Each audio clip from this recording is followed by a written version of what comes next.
साथियों नमस्कार, स्वागत है आप सभी का अपना शिक्षक के YouTube चैनल पर।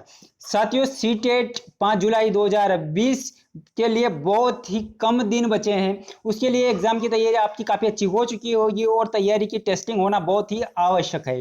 तो आपकी इस तैयारी का स्तर क्या है, उसी की टेस्टिंग के लिए लेकर आए हैं वीडियो। इसमें 10 प्रश्न है, आप उसमें से कितने अंक बना पाते हैं ये आपके ऊपर डिपेंड करता है। तो उसके लिए आपको क्वेश्चन को अच्छे से रीड करना है, साथ में ऑप्शन को भी अच्छे से रीड करना है। रीड करने के बाद में अपने ऑप्शन का चुनाव करना है और आपको नंबर काउंट करना है कि आप 10 में से कितने अंक बना पाए हैं।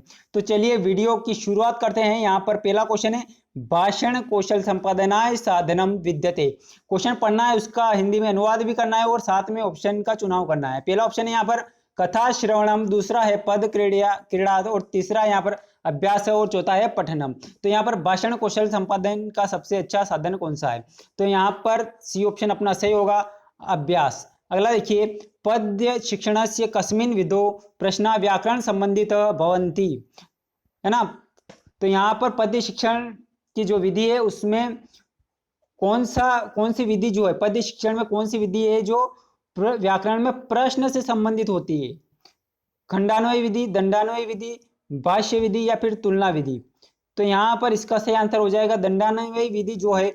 यहाँ पर देखिए खंडान्वय और दंडान्वय दोनों ही पद्य शिक्षण की विधियां हैं, बट इसमें क्या होता है कि दंडान्वय जो विधि है वो व्याकरणिक जो प्रश्न होते हैं, व्याकरणिक प्रश्न पद्य के अंतर्गत, वहां पर लागू होती है अपनी दंडान्वय विधि।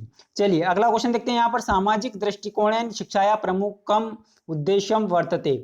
सामाजिक दृष्टिकोण से शिक्षा का प्रमुख उद्देश्य क्या है?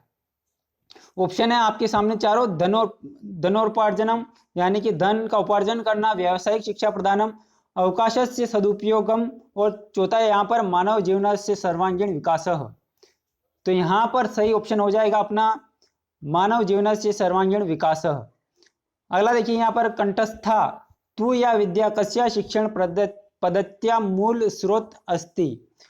तो यहाँ पर जो है ऑप्शन नंबर 1 है पाठ्य पुस्तक पद्धति, प्रत्यक्ष पद्धति, पाठशाला पद्धति और समन्वय पद्धति। तो यहाँ पर आपने ये चारों विधियों के बारे में, पद्धतियों के बारे में अच्छे से रीड किया है और उनकी डेफिनेशन अगर जानते होंगे तो यहाँ पर सही ऑप्शन का चुनाव आप अच्छे से कर पाओगे। तो यहाँ पर इसका सही आंसर हो जाएगा सी, पाठशाला पद्धति। अगला क्वेश्चन देखते हैं यहाँ पर दोस्तों, अधोक्ता विधेय कठिन्य निवारण विधेय इति नामना प्रसिद्धा।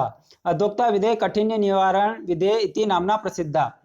क्वेश्चन को अच्छे से रीड कर लीजिएगा, फिर ऑप्शन का चुनाव कीजिएगा। पहला ऑप्शन यहाँ पर उद्बोधन विधि, प्रवचन विधि, स्पष्टीकरण विधि और एतेत्रय।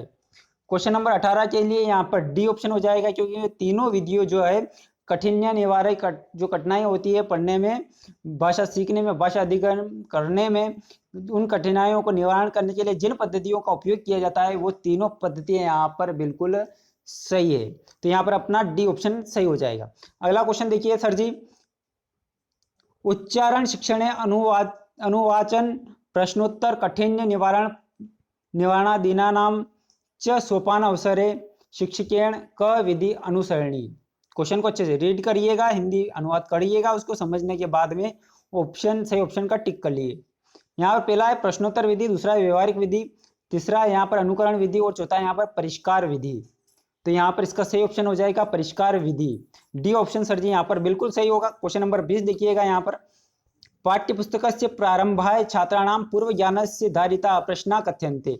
पाठ्य पुस्तक प्रारंभ यानी कि पाठ्य पुस्तक जब प्रारंभ किया जाता है तो उसमें पूर्व ज्ञान से आधारित जो प्रश्न होते हैं वो कहे जाते हैं। प्रस्तावनात्मक प्रश्न कहे जाएंगे या फिर आवृत्त्यात्मक प्रश्न कहा जाएंगे या फिर यहाँ पर निदानात्मक प्रश्न या फिर बोधात्मक प्रश्न।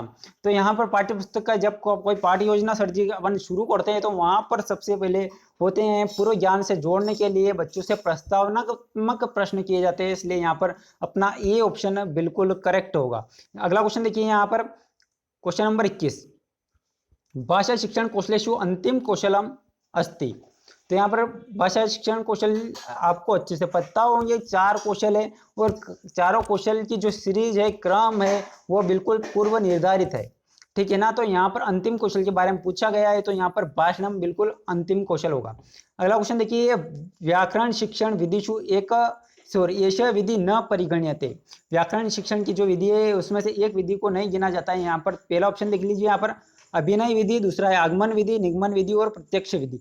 चारों विधियां यहाँ पर इसका सही ऑप्शन का चुनाव करना है तो यहाँ पर वीडियो को पॉज कर देना है, रोक देना है और अपना ऑप्शन ढूंढ लेना है।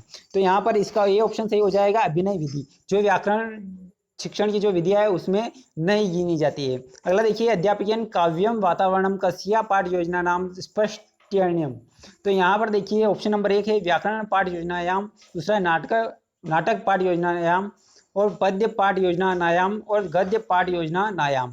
तो यहाँ पर चारों ऑप्शन है ना, इसमें से अपने को चुनाव करना है, क्योंकि यहाँ पर जो है अपने को कुछ ऐसा दिखता है पॉइंट, उसको नोट करना है क्वेश्चन में, तो उसी के आधार पर अपना ऑप्शन का चुनाव करना है। तो यहाँ पर काव्य की बात हो रही है यहाँ पर, इसीलिए यहाँ पर सी ऑप्शन हो जाएगा, पद्य पाठ योजनायाम।